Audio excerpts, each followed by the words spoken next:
زاخو او باجر دهیت هجمارتن مزنترین قضا لسر آست پارێزگەها دهۆکێو. سەرەڕای زۆریە ئاکێنجێنوێ چەندین کەمپین ئاوارەیان jî bi xwe ve digirît. Lê Tanûke hîç nexweşxaneyek ji bo çareserkirina nexweşiyên koronayê lê nehatiye deynano. Di nokê de saxlemiya Zaxo ji ber nebûna cihê û pirbûna nexweşxanên dihokê bi helgirên koronayê dibêjît di malda xwe girintîne bikin.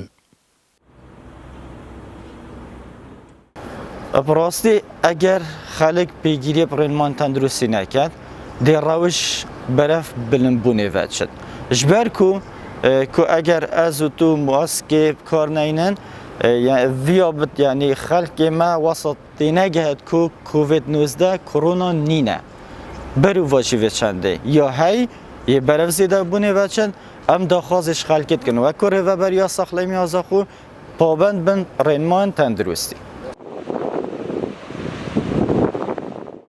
کیمیا کارگهên durustkirina oksîjînê û nedabînkirina cihekî bû nexweşên koronayê û berdewamiya kombûnên bêencam li vî bajarî.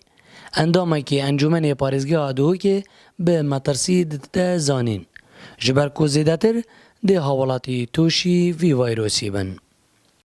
کو پیشنیارا من اوه چی نخوشخانه که بجین نخوشخانه که نوازا خوب چیز در ویزا خوب بیت ترخان کرنه بوان نخوشا اوین بجین نشان الدف پیداتین خالاشوی یعنی اوه دو حالت یک مختبر بدیناندنه یک جی نخوشخانه بیت پیدا خالالویشی گرنگ تر کاک زیرفان ما یک معملا اکسیژن الزاخو هیا لای بیداری او جی این تاج ترا بجین نخوشا و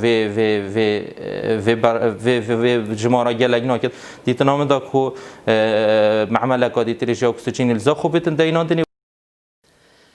Tanûke li sînorê qezaya Zaxo notoçar kes hatîne destnîşankirin ku helgirên vayrosê koronayê new.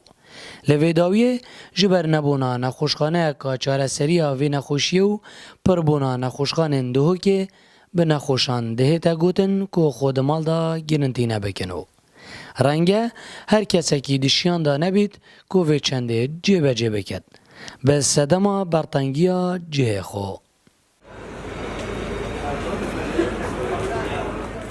Zêrevangulî Badînan ez Zaxo.